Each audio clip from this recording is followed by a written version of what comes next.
Hello, Straight Talk audience. This is AI Gonzalo Lira, and this is Straight Talk, Cyber Cafe Edition.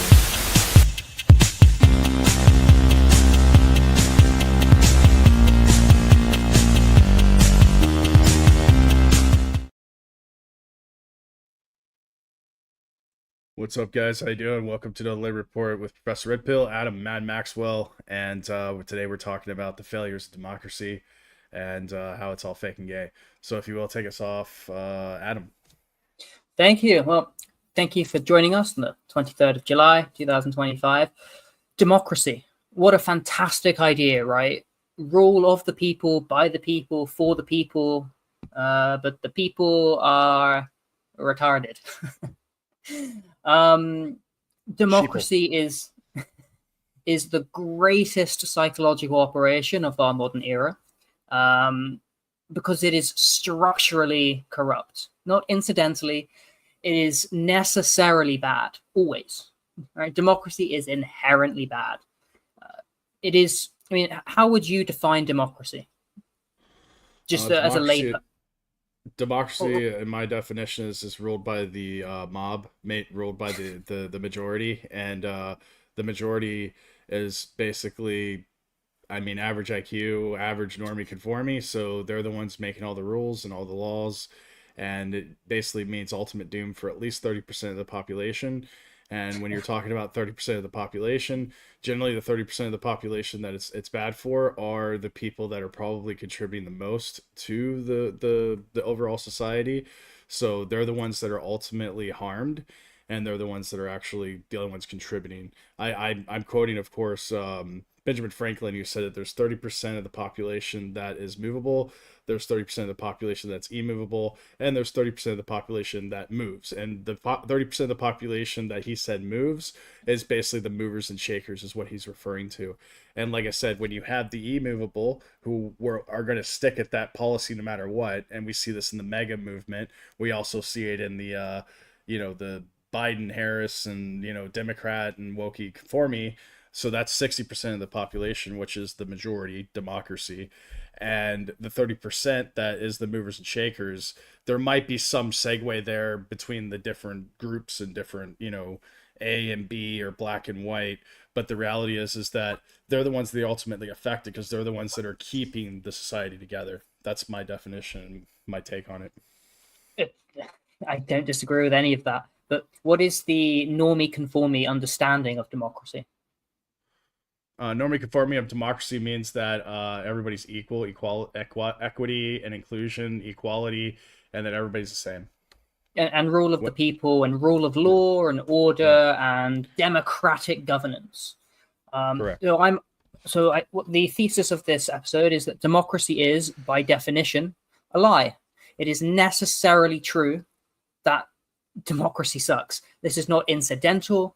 It's not when corrupted. Necessarily, always, democracy is inherently bad. To my audience, those that follow the Liberty Rising group on Telegram, this is not a shocking statement. Not only is it readily apparent, it is apparently readily acceptable. However, for most people, this really is a controversial statement. In fact, in some jurisdictions, it's actually erring on illegal. I attest that this is not the result of a controversial. I attest that democracy is bad. Is not the. Sorry, I attest that the shock factor that democracy is bad is not the result of empirical observation, but symptomatic of what I'm calling the genius of democracy, which is its ontological epistemology. It doesn't just control what people know, it controls what people believe exist and how they're allowed to know it. So these are some big words, and I often get confused by them, so allow me to clarify. Democracy's genius lies not merely in how it manipulates belief, which is epistemic, but in how it constructs categories of reality that override existence itself. And this is ontological. So this notion that the people rule is not just a false belief, it is a false category. Democracy is an epistemic imposition.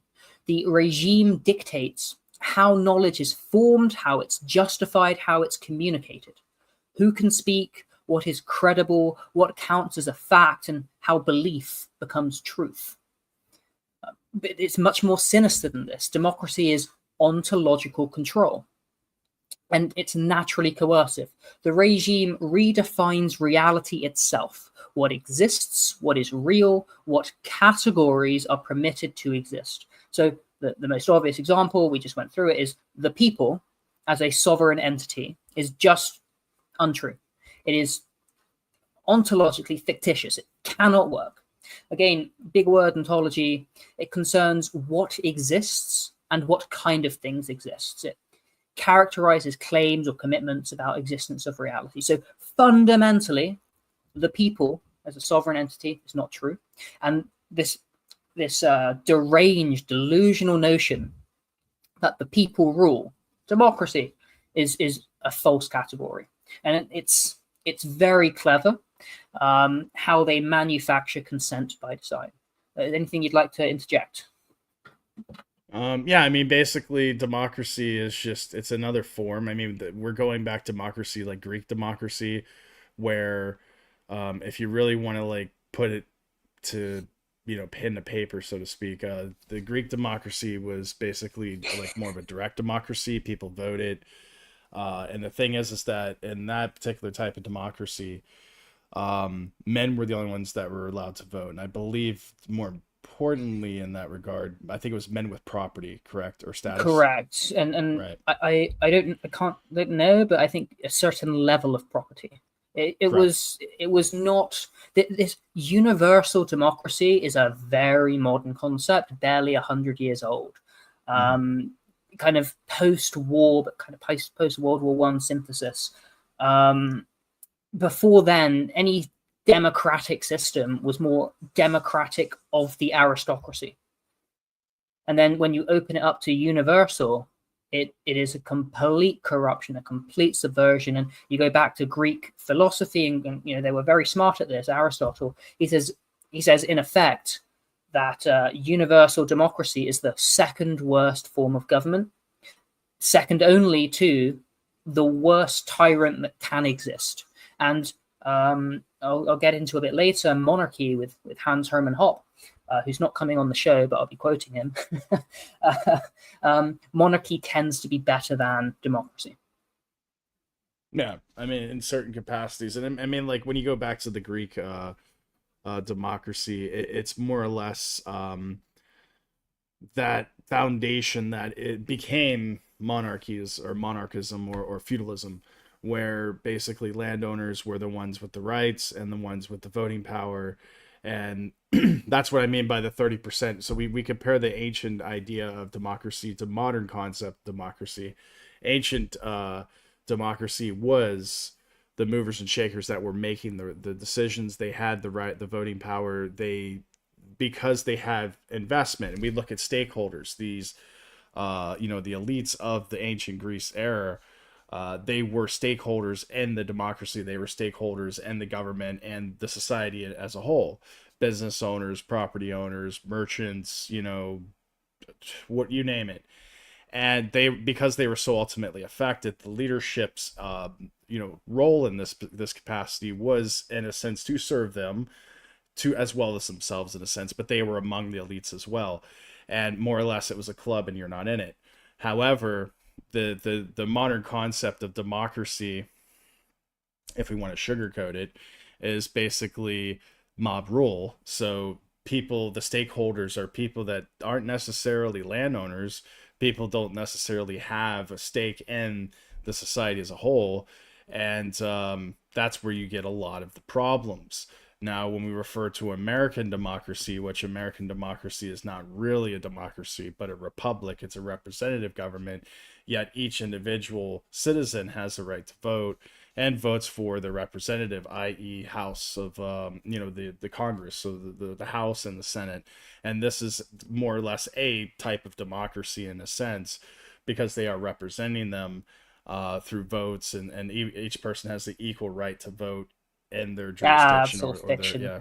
But That's all fiction to me. the reality is that they bypass this through what's known as special interest lobbyists and, basically banksters, corporations. So in the end, it shows that there is somewhat of a democracy in that you have voting power, but these corporations or stakeholders, they're influencing that vote through propaganda, through whatever, grassroots movements. I agree with what you're saying. I just want to bring it back just one level. So it is a manufactured consent by design. So Hans-Hermann Hoppe, a government of the people, by the people, for the people, does not and cannot exist. Page 88. Democracy necessarily deceives. It pretends to respect the people, but operationally centers power into the hands of professional vote maximizers. Again, there is no such unified actor as the people. Instead, the people is a linguistic construct, a semantic camouflage for a ruling cartel or multiple ruling cartels. But again, it's ontologically, it's fundamentally fraudulent because it's a bloody counterfeit. If we take this example of monarchy from Hans-Hermann Hoppe, pages 23 to 27, in monarchy, the government is considered to be the private property of the ruler.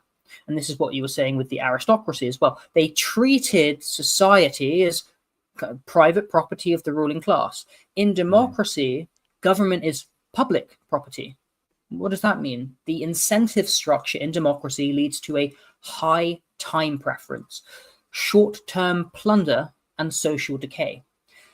Monarchy, however flawed, and this is what Hoppe argues, at least preserved capital and long-term order. By contrast, democracy necessarily leads to the immediate consumption of society's structure because its rulers do not own the state, they lease it via elections for a time period. So the incentive there is to take as much as they can, as quick as they can. This means that our divine and glorious system of democracy is all an illusion. They have no incentive to maintain truth, order, or long-term stability or prosperity. They plunder it. Yeah.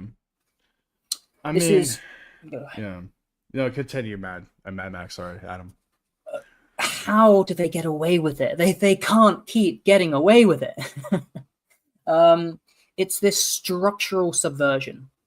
Democratic rulers must be masters of demagoguery and propaganda because they must fabricate the illusion of legitimacy without the anchor of property. Again, ancient Greece, they owned the property of the society, kind of belonged to them. Well, they're stakeholders.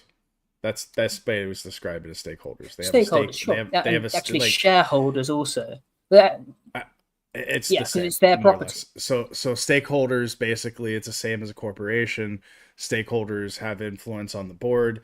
The board makes conducts votes based on the stakeholders, suggestions. Stakeholders being i.e. stockholders, and the CEO and the board votes, and generally how the stakeholders wish them to vote. And when we're looking at ancient Rome, not necessarily ancient Rome, but ancient Greece, the stakeholders, they have a lot of pull, and because, like I said, they have money invested, they have time and resources invested, and they don't want to lose that or be ultimately whatever decisions are made is going to affect them, going to affect their life. It's not just ancient Rome and ancient Greece. It's all of human history except for kind of post-Enlightenment. So since the French Revolution, then the United States, and some other these revolutionary. Rule of the people, which I attest was all along just a psychological operation to get you to go along with more things that you otherwise would not agree to. So what is feudalism? What is bureaucracy? They're actually opposites. Bureaucracy is the centralization of power. Feudalism is competing centers of power. So you talk about the ancient Greece because they were effective, long-term, prosperous city-states. But you can go to, the last 1,000 years, except for, since 1900 or earlier, 1800 and something.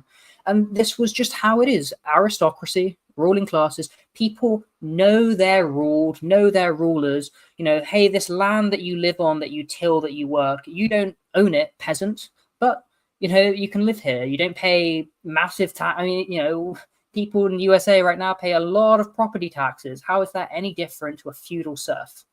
Well, a feudal serf may work less, may have a more fulfilling life. They may have better protection because the law, unlike the people in this democratic system of order, protecting people, not. It's all crap. Back then, the lord was actually accountable to his peasants. He was a stakeholder. And then he had his his workers, the feudal system, and it's the same as a corporation, modern corporation. You have a corporation or a feudal lord. It could be public or private. If it's private, then it's generally the owner, the CEO, is the leader within that organization, and his employees are his workers, his serfs, if you will. And they all do have some type of stake within the company. It depends on if the CEO or the leadership wants to share profitability with its employees. This is stock option equity. Things Microsoft started this in the beginning, where they were offering stock options. That was a way to share. I mean, like I said, we can get into all kinds of theory. And I'm sorry. Share options have been just to interrupt. Share options have been around for a long time, but Microsoft were one company to use it, and it made those early. Right. I'm just giving Microsoft as an example. Yeah. Just giving Microsoft as an example, because people are familiar with that company. It's one of the largest companies in the world.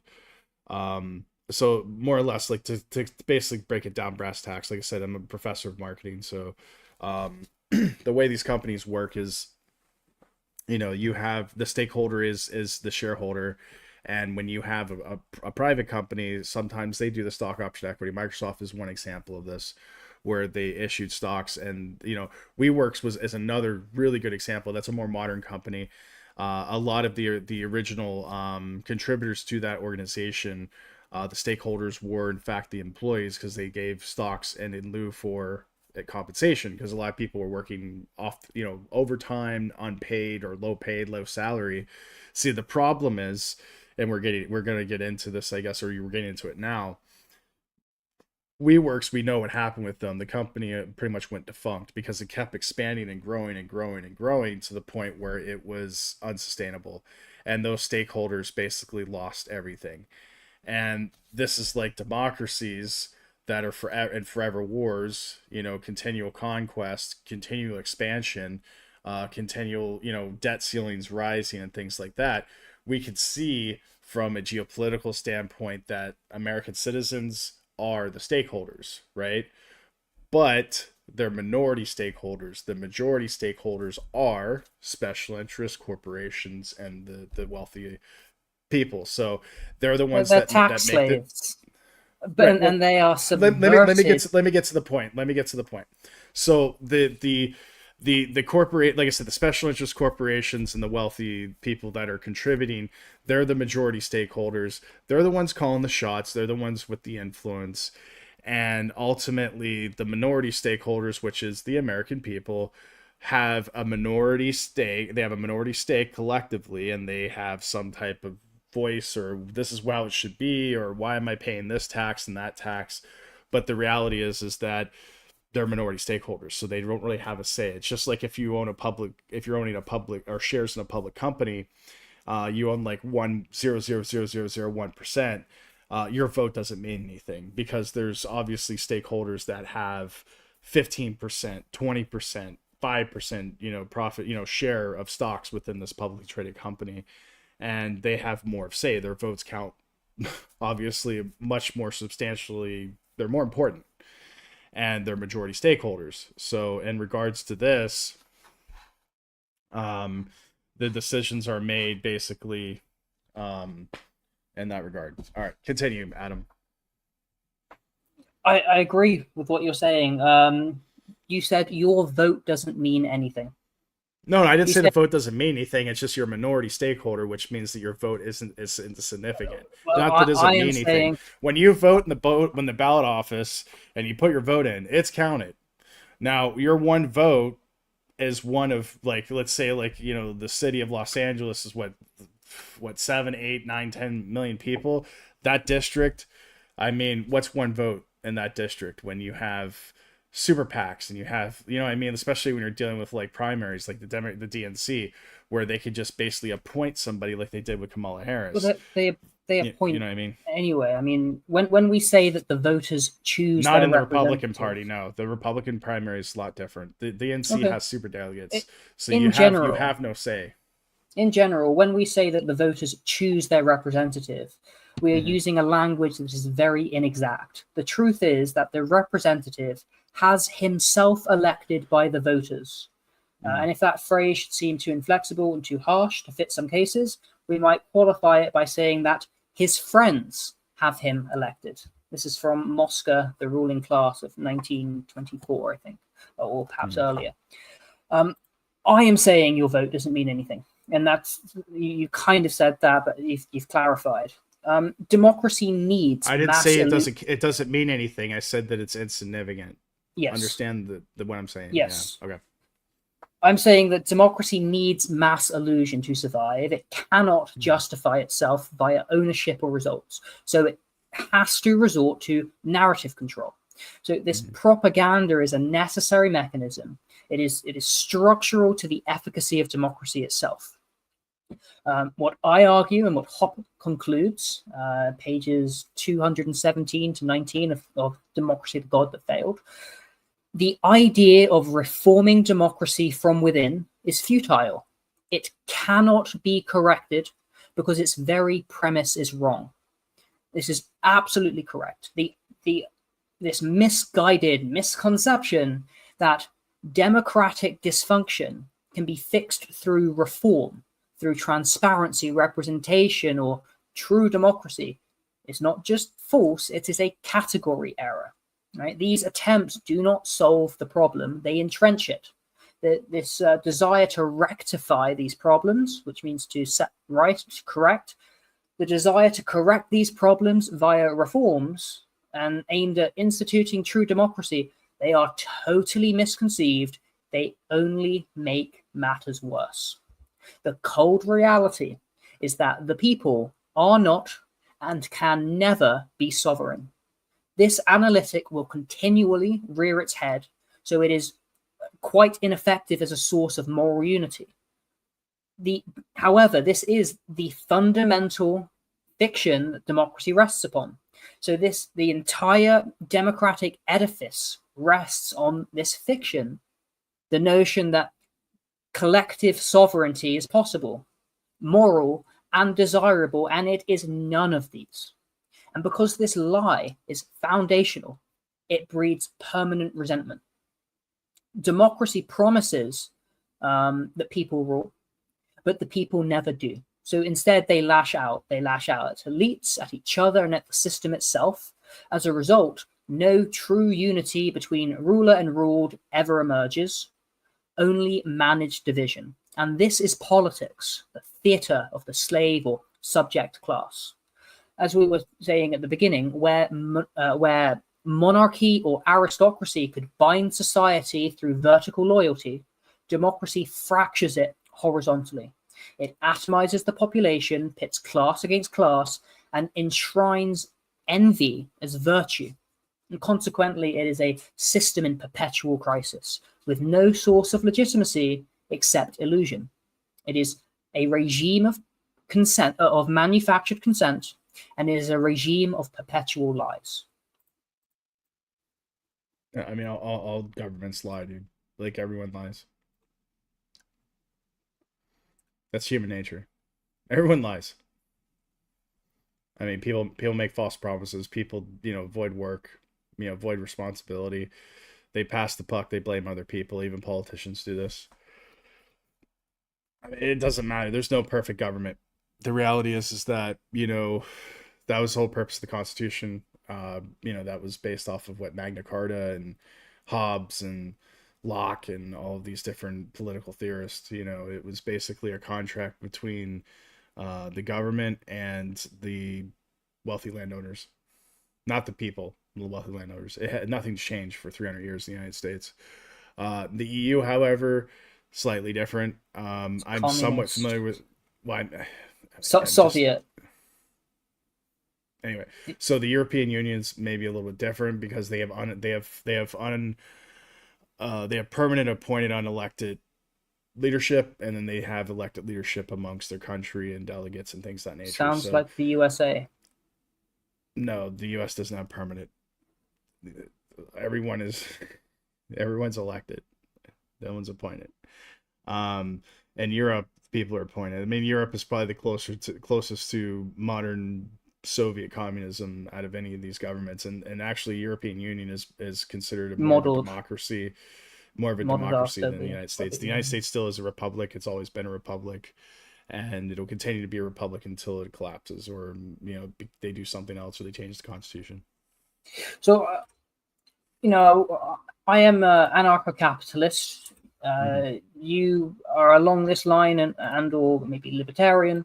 You say there's no such thing as a perfect government. That's all well and good, and perhaps that is a topic for conversation. But really, what I want to get at here is there's no such thing as, what I'm saying is there's no perfect government. The perfect government is a government in which the people continue to progress and evolve their governance and their policy based off of mutual agreement and transparency. The problem is like I said, we've already established that governments lie, people lie. However, the goal, the strive to a legitimate government is a government of the people, by the people, for the people, quoting Abraham Lincoln. It's a government this is democracy in a sense. This particular quote by Abraham Lincoln as the core of democracy. However, democracy, like I said, it's impossible to fully have a fully transparent democratic society. It's always going to need work, and that's the beauty of government, is that you learn, you evolve, you adapt, you make changes, and these democracies, republics, whatever governments, they're imperfect, so they'll always be imperfect, and it's up to the people to be intelligent, to read into things, and to not take things wholeheartedly, but to question and be like, hey, what's this? Why are we doing this? I just want to be informed. And not everybody can be, because not everybody is at the same level. Equity, inclusion, equality. Everybody is different. Everybody has their their strengths and their weaknesses. So a truly free society is a society in which we can actually acknowledge and say, hey, we are not all equal, but we strive to at least have some type of equity, and that equity is based off of everybody collectively putting their effort in. It's an imperfect world. Yeah. And this is the crux of it. What about our democratic institutions, Professor? Democracy is the absence of institutions. There are no democratic institutions under democracy, because, as we said, democracy is the coercive sector. Democracy, institutions, there are many types of institutions. There are company institutions, there are cultural institutions. Institutions are kind of the set of rules that govern our reality. There's societal institutions. One could even say holding the door open for someone is an institution. I don't know how correct that is. The point is that what you're talking about with institutions and rules, we agree with that, and actual democratic. The point is that, and this is anarcho-capitalist theory, if you have a central monopoly on power on any of these so-called institutions, they can't be democratic, because it's the central monopoly on power, which is the antithesis of democracy, right? It's a central cartel. Right, this is why there's different types of democracies, though, brother. There's direct democracies. There's collective democracies. Even the Soviet Union is a democracy under these guidelines. Yeah, and they're all communism terrible. Communism could be a democracy. Yeah, in this and they're again. This is a regime of manufactured consent. The point is to say that to placate the people, it is. It's a con game. It's a word invented to placate people, to make them accept a given institution. All institutions sing, we are free. And the moment you hear freedom and democracy, watch out. because in a truly free nation, no one has to tell you that you're free. That's Jack Fresco. Yeah. I agree with what you're saying. We're on the same lines. Good morning. I'm just giving, like I said, I got a master's degree in this and doctorate, and I'm just quoting academic and research and theory, based off of my knowledge. We agree. What I'm saying is never, ever, ever concede or legitimize their epistemological frame, which is basically a worldview. So democracy, the epistemology of democracy, is from an epistemic imposition to epistemic destruction, something known as menticide, the fundamental annihilation of independent cognition. This is where democracy ceases to merely deceive and begins to program. So far, we've exposed democracy as a regime of manufactured consent. But what does it take to manufacture that consent? Is it a press release? Is it a vote? No. Consent must be conditioned. And this brings us to the darker mechanism of democracy, menticide. It's not a poetic term. It is the systematic killing of the mind, a process whereby an individual's capacity for independent thought is neutralized through sustained contradiction, confusion, and cognitive coercion. And under democracy, this is structural. You don't merely fail to think for yourself, you are trained not to. Democracy weaponizes propaganda, not just to persuade, but to destroy the preconditions of resistance. This was studied, just very quickly. This was studied during the Cold War, where there's a psychiatrist called, he wrote a book called Rape of the Mind. He warned during the Cold War, democratic societies are not immune to menticide. In fact, they may be its most fertile ground, because the illusion of freedom disguises the machinery of control. Yeah, if you want to. I was just going to ask, like, you gave an example, so I was just asking, like, give me an example of what you're referring to, but you did, so we move on. Oh, I can give another example. I'll use myself, because, listen, like, some might be pushing back against me here. Who the hell are you to tell me I'm brainwashed? I think for myself. I make my own decisions. Yeah, maybe, probably. You do. Of course you do. But do you think freely? You make choices. But have you ever questioned who taught you the menu? I'm not attacking anyone, telling you the truth. That includes me. I was programmed. You were programmed. Everyone is programmed. It's not a theory, it's the design. Every institution of modern society, this system, schooling, media, bureaucracy, corporate, HR, medicine, academia, movies, advertising, they all exist to normalize captivity. So I've used this example often. I remember learning about the Cold War in high school at 15, 16, and just thinking, those stupid, evil Russians, those communist idiots, like, of course, communist in Russia, and they're just, sure, yeah, Soviet, and they're just, no, what, listen, I'm a 15-year-old, at the time, 15-year-old British schoolboy learning about the Cold War and history. And it's like, those stupid Russians I didn't grow up in the Soviet time. I didn't think of them as Soviets, but Russians. And like lesson 2, I'm thinking, like, why the heck do I have this conception? And then, like, the next year, it's the Brexit vote, and like my father's like, oh, those Russians, they're violating, manipulating our democracy. And I'm like, no, they're not. What are you talking about? He says, well, the government said so. I'm like, okay. He says, well, this institution, whom the government have deemed credible, said so. And so that assertion of not fact, not truth, just that assertion, that decree, that fiat became truth. And that was how his reality was shaped.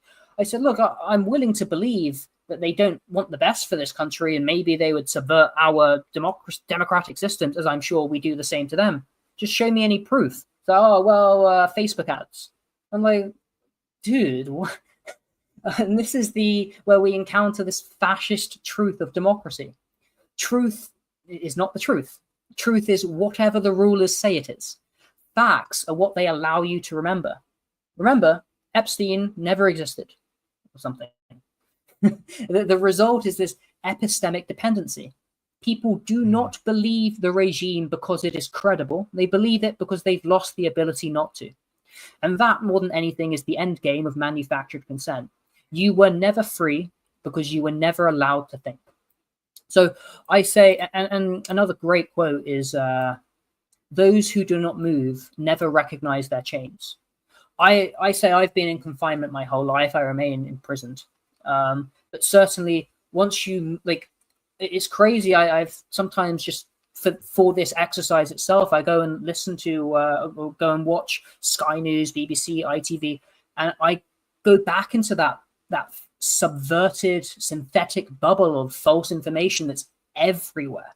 And you step into the matrix, you're like, holy heck, what is going on here? This is, this is what the Matrix movie, I think, was about, and I think you're a greater expert on that. Some of us know we're in a cage, others think the cage is home, and this is why we call it waking up. This is what woke was before it was woke, right? The original woke, before the term was co-opted and hollow out, it meant breaking the illusion of freedom, realizing that democracy is the matrix, that voting is a ritual, that education, government education, is indoctrination. Induction, entertainment is seduction. This is Huxley. There are levels to this, of course. Not every red pill is real. Some people wake up from one program straight into another, becoming obsessed with shadows, symbols, and red herring conspiracies that often serve as containment operations. But at its core, the insight's correct. You are being programmed systematically, repeatedly, generationally. And that's how the regime maintains order, not with force. When all the illusions are shattered, they have nothing left but force.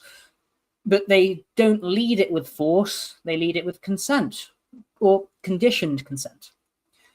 If you're not aware of your programming, you are either aware of your programming or you have been programmed. If you're not aware of it, then it's already complete. And that doesn't make anyone stupid. It makes you human. That's what we do. That's what they do. They program humans, and that's the whole machine. So again, I think I've lived my whole life in captivity. I remain in captivity. I am not free. But I know I'm not free, and that's the difference. We are ruled by people you don't see, by mechanisms you don't vote for, by systems that disguise domination as care, by a distributed oligarchy and apparatus of control so diffuse that you no longer recognize its existence. And that's what we're talking about. That's why we're talking about this. Yeah, for the most part, like I said, I don't think you can ever get to a fully legitimate or transparent democracy. Like I said, they're imperfect. All governments are imperfect. And we started this concept of democracy from ancient Greece, and fast forward to modern day democracies, i.e., EU, UK, Australia, Canada, the United States. These governments evolved over time, went through different types of government, from obviously feudalism, monarchism. Some went into fascism in Europe, some communism, and we've had all these different isms, and they're all based off, well, who's in charge, And like in Soviet communism, it was the committee. The committee was an unelected body. They were appointed. They appointed themselves. They made all the decisions. You look at monarchism. I'm your ruler because God said so. Again, you look at feudalism. House, your lords of manor. They're not elected. They are appointed by God, or they're appointed by a king, or some type of they own system. the property. Correct. They're land. And we can talk about the stakeholders. fairness of how did they get that property, but another discussion. Yeah, and like I said, you get to.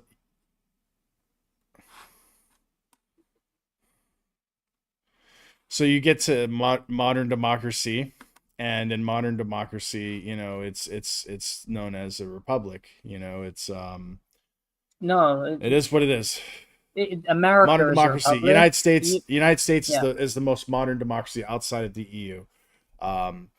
and it's a republic. It's based off of Republican values, constitutional republic. So they took a mix between So Greek democracy, Magna Carta, feudalism, and basically representative government of Rome, and they put it all together. Senate, what's your Congress, House, you have your presidency, which is your monarchism, your elected king, and then you have the courts and administrative law, which is, you know, your democracy or your stakeholders. Is it working? I don't know. It seems to have lasted, what, 300 plus years now. And we're at the pinnacle now. Is how, you know, is it going to continue? Does this system work?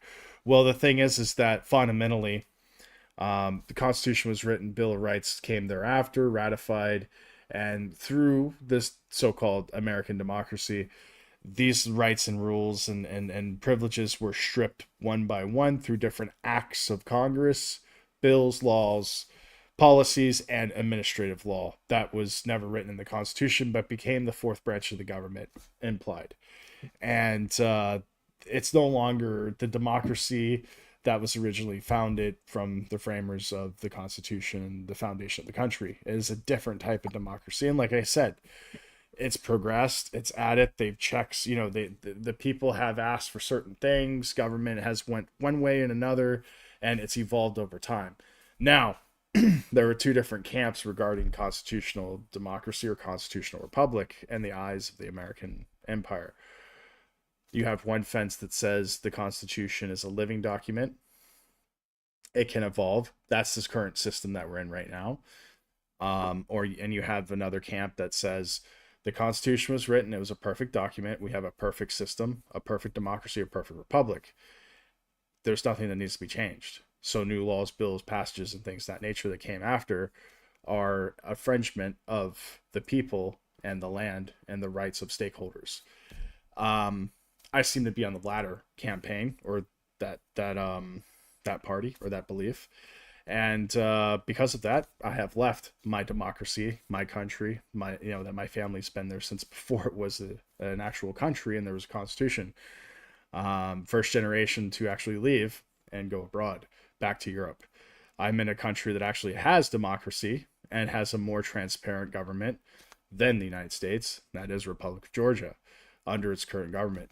Now, American government says that this country is not legitimate. The government that's been, elected with international observers that haven't said anything. They're like, they didn't see anything, they didn't spot anything. They said after the fact, when the party was elected, re-elected, and affirmed that there was, effery, that there was some shenanigans, but it didn't come until after the votes were counted. They didn't say anything before. There were some like, hey, this might be some issues here and here and here, but they said it was grossly, corruption. And we see this in other parts of Europe as well, in the EU, because we're not an EU country, but other EU countries. You already know. You could probably name a couple of countries where they had an election, they counted the votes, there were observers, international observers, and they said, no, we're not accepting this government, and they said, get out. We're going to put our own government in. What countries were there that in the EU that happened recently? Do you remember? Romania is the main example. Chesco, I don't know his name. There's a couple. There's a handful of them right now. France. Yeah. Right. Poland didn't happen like that, but Tusk got in. And, somewhat, yeah.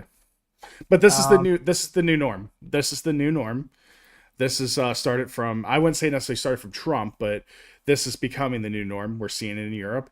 And obviously Trump was like, I won the election and I was defrauded, and and I'm on the camp to say that the elections there was fraudulency going on, or any type of, nefarious acts by Democratic or Republican side of the government.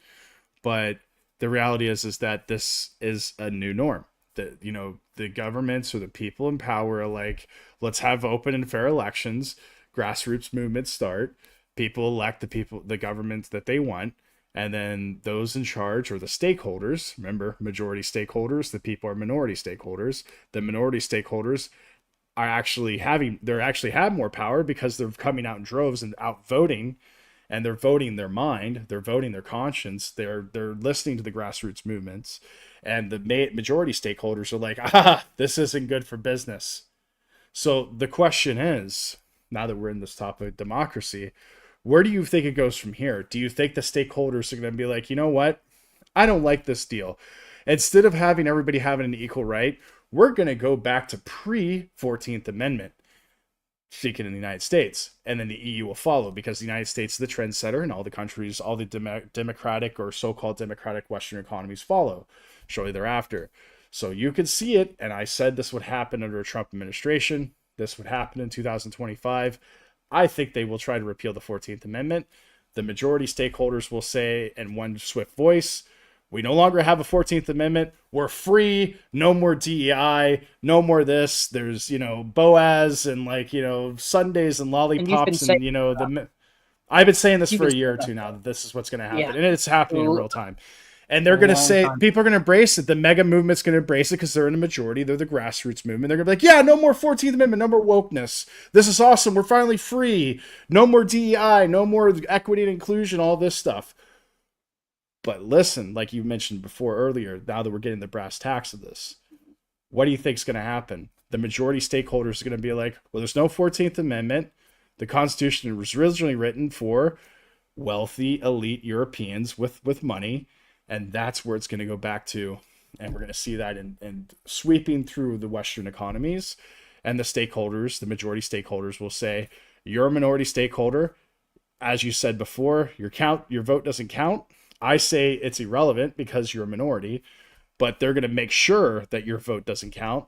And they're going to put the people in power that they wish to see fit, because their system of governments, being special interest stakeholders, BlackRock, whatever you, is no longer working, because the people are waking up. And there's your democracy, your modern democracy. What are your thoughts? I think that the individual is helpless against the power of the system. He cannot fight back 100%. Because he is dependent on the system for his physical survival. The system has to force people to behave in ways that are increasingly remote from the natural pattern of human behavior. And modern man is strapped down by this network of rules and regulations, and he has only the choices that are left to him by the technological system. Mm. These are all quotes from the Unabomber Manifesto, by the way. we are suggesting. No. We'll keep that to locals, guys. We'll keep that to locals. That's we are suggesting locals. Neither that man has no choice, nor that every decision is made for him, but that the choice of freedom is restricted to trivial matters. When a system does not give people adequate opportunity to go through the power process, the result is, boredom, demoralization, low self-esteem, and depression. I think that accurately sums up what's going on in America right now. That this industrial it's not just technological... America, it's all over the world. Spain, all over the world, Mexico, especially Europe. Spain and Mexico are going through massive protests right now. And the reason why they're going through massive protests is because the stakeholders, i.e. the landowners, are making a lot of money through investments, through B&B and different types of tourism.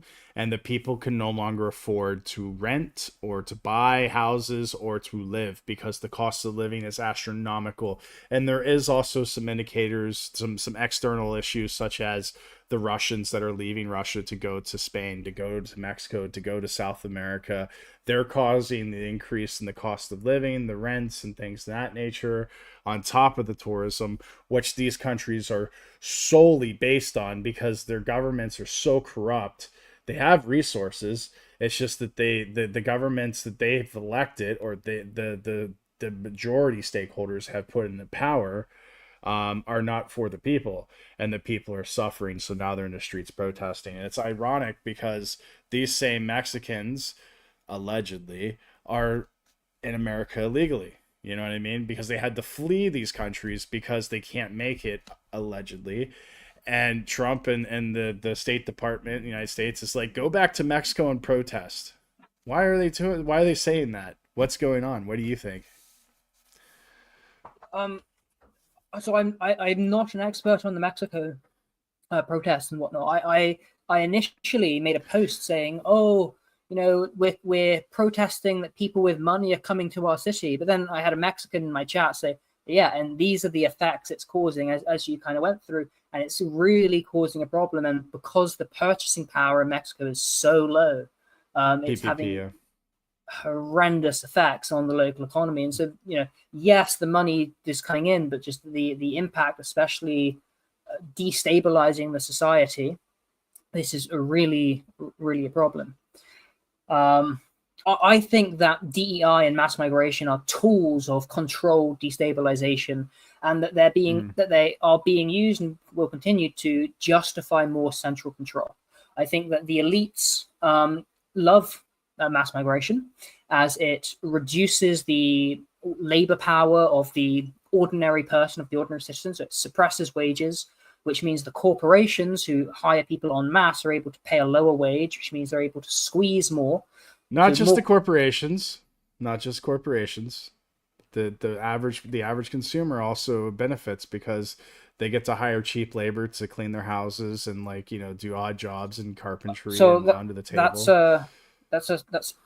However, the supernormal profits increase and go to the shareholder class, especially the regime. Mm-hmm. And then what happens is, yes, there is some reduction, of course, in because wages are cheaper, wages are lower. It's good, right? Well, unless you're one of the wages, and now you're hit with government spending causing rampant inflation, as well as cost push or supply push inflation, because there's now more demand going around for only so many houses, only so many bus tickets, only so many meals and things. So actually, I think the inflationary effects of mass migration, and it's not, look, we can talk about the GDP and the numbers and things, but there's also a social element here, and that social element is very serious and massive. And basically, the industrial technological system may survive or it may break down. If it survives, it may achieve a low level of physical and psychological suffering after passing through this long and very painful period of adjustment, at the cost of permanently reducing human beings and many other living organisms to engineered products and mere cogs in the social machine. When I left the country that I used to call my home, you walk around in the streets, no one looks homogeneous. No one's speaking the English language. It was terrible. Crime went up, and then these people get in the government, and then they go and oppress you. And again, Aristotle talks about this, that these foreigners are the greatest ally of the tyrants, because you can use them to oppress the fellow man whom they have no attachment to. So I'm saying that overall, I think the inflationary effects of the mass migration in the cost side and the supply side increases it way more than the alleged benefit you're receiving by maybe marginally lower cost of certain things. But also, especially given that America's not producing things, but okay, maybe the hotel's a little cheaper, but if the cost of capital is the same because you're importing that from abroad. And so if your wage power is decreasing, again, not if you're an entrepreneur, a capital owner, a capital class, if you're a wagee, if your wages are losing power through inflation, through the devaluation of the dollar, through the increase in prices, and the suppression of the wages through mass migration, you're not benefiting. You can say, yeah, there may be some benefits, like I get a nice flavored taco, but that is not a justifiable benefit to destroy the society. It benefits the ruling class. It harms you. Yeah, I mean, in a sense, yeah, definitely. I would say it also affects the ruling class as well, depending on more or less the upper middle class, the lower in the short term, though. In the short, in the short and long term, because they have to pay more taxes to help pay for the immigrants that are coming in, and then they those don't pay taxes. They're just printing, especially in the USA. You're saying business owners don't pay taxes? I'm saying that the ruling the middle class gets squeezed always. There's a law that. Right. So the thing is that like, to break it down, I'm going to break it down from an American perspective. In the United States, the stakeholders are the business owners. The business owners, like, you understand, like BlackRock and all of these are publicly traded companies, right? So they're owned by Right. They're The owned by government and megacorp. okay. And yeah, I you understand. can. All right. I'm just gonna get down to it and break it down simply so that our viewers can understand the situation. All right. So you have these companies, regardless of whatever they're publicly traded companies. The stakeholders are those that invest in it, the bankers, the small business owners, the pension funds, whatever have you. So they're only a small percentage of the money that's being generated in revenue. The vast majority of the money that's being generated in revenue are these small business owners, the people that own the franchises, the Starbucks, the McDonald's, all of these different companies. So they're actually not benefiting from it, and they are the stakeholders. They're the collectively minority stakeholders, but of the majority. So they represent a good chunk or good base of these stakeholders that I keep talking about, the majority stakeholders that have a lot of the wealth and interest involved in the economy. The thing is, they are affected because they have to pay extra taxes. They have to pay higher FICA, which is your Medicaid, Social Security, and all those benefits, higher insurance premiums because of the inflation, the printer go burr. So and they still have to hire state minimum wage workers. They have to fill out I-9s. I-9s is a form to show that you are an American citizen or you're a bona fide person that is able to work legally in the United States. So these individuals who make up the majority of the stakeholders, they are suffering too. They don't want it. You understand? And it's not so much suppressing wages per se. It's basically an agenda to get more voters into the country illegally because a lot of these illegals are voting. I am seeing it with my own eyes, working in the polls. They somehow you don't need a license to vote in certain states and jurisdictions, and they are voting. They are receiving benefits at certain state levels like California and New York and DC and a lot of these sanctuary cities where they are receiving food stamps at a state level. They're receiving medical health insurance at state level. Their children are enrolled in public school systems that you are paying through your local property taxes and corporations and small business owners as well. So we're all paying. We're all paying. And there's no benefit. There is absolutely zero benefit because wages are, they're going to blame, oh, well, they keep the wages down. No, they keep the wages down for the middle class. The middle class can't afford to hire people at the regular rates, so they hire these scabs, what they call them, because they are replacement workers that are illegal, and these are predominantly the boomer class, the old people with all of the wealth, because they control majority. They are a stakeholder. They control I think close to 30 to, I want to say 50 to 60% of the American economy is owned, the wealth is owned by boomers. And they're the ones that want the illegals. Yet they vote for Donald Trump and they're like, I want to get rid of the illegals. And then they're like, wait, what happened? I can't hire Paco because he's an illegal? I didn't know he was illegal. I paid him under the table as cash. I thought he was a citizen. No, we want tariffs. The boomers. Oh my gosh, my 401k. The problem is not government per se, because the government is listening to their stakeholders. Stakeholders are boomers, small business owners, and corporations. They're listening to them. The problem is the boomers. That's the problem. I'm just going to tell you right now, who are the ruling class right now? Who's in politics right now? Who's in leadership? Trump, boomer. Nancy Pelosi, boomer. Isn't she the Whip, greatest generation? boomer. I mean, she is the greatest stock. No, they're all boomers. They're all boomers. I'm pretty they're sure all Nancy boomers. Pelosi is older than the oldest tortoise. No. She's boomer. Sure? She's the older boomer. Are you sure generation. she wasn't born in the 19th I'm century? getting the point. All right. The point I'm getting to, because we're hitting on the hour. The boomers are the ruling class. The boomers are the majority stakeholders, and the boomers have the most invested in these publicly traded companies. The boomers are the ones that are in elected positions permanently in life, like we see with Nancy Pelosi, we see with Barack Obama, Clinton, Bush. I mean, you name it. All of the presidents we've had in the last, 20 years have all been boomers. Going back to, I said, going back to Clinton. I mean, it is what it is. We have a ruling class. The ruling class is the white boomer. And the white boomer is the reason why America is failing and why it's collapsing. They did it within one generation. This generation of people destroyed an entire civilization, destroyed whatever so-called democracy that we call it, because it's not really a democracy. It's a boomocracy ruled by boomers. That's it. That's my final statement. Okay, just very quickly, the boomers may own the wealth, and we'll wrap up within 5. The boomers may own the wealth, but they nominate it, and it's a lot. They don't hold the money themselves. Instead, they Sure, nominate. believe that. It's the pension funds, and the pension funds are regulated by the government, and a lot are invested in Vanguard, BlackRock, etc. And then it's these companies that have those powers. It's a problem of there's a word for it, but where you give the governance away to the financial system like that. Anyway, look, I don't disagree with you. But I believe the government is the problem. Boomers are also a problem.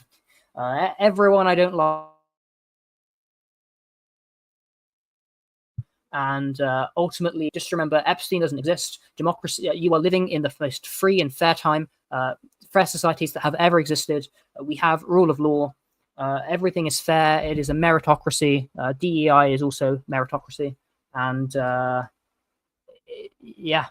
we live in a fair and open society. George Soros tells me so.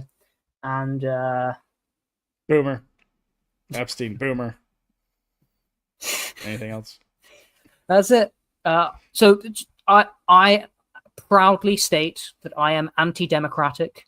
I think this is the illusion that people need to recognize. If you are pro-democratic, you are programmed. I mean, you can fight me on it, debate me.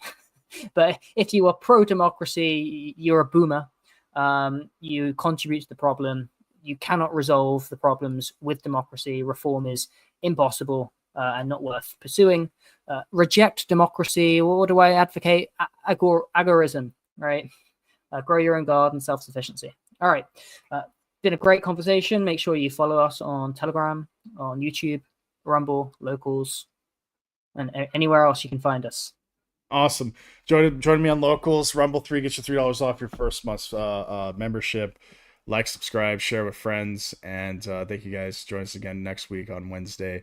We start between sunset my time, Tbilisi time, between 9:30, 8:30, depends, but it's around that time period. It's around 1 p.m. American time, yeah, East Coast Standard Time. In Europe, it's midday. It's like 5, 6 in the afternoon, depending on where you are in Europe. Between 6 and 8. 6 and 8, Western, 8 Eastern. Yeah, and then GMT is what, 5, give or take, 5 or 6, something like that. It doesn't matter. Take care, guys. Good night.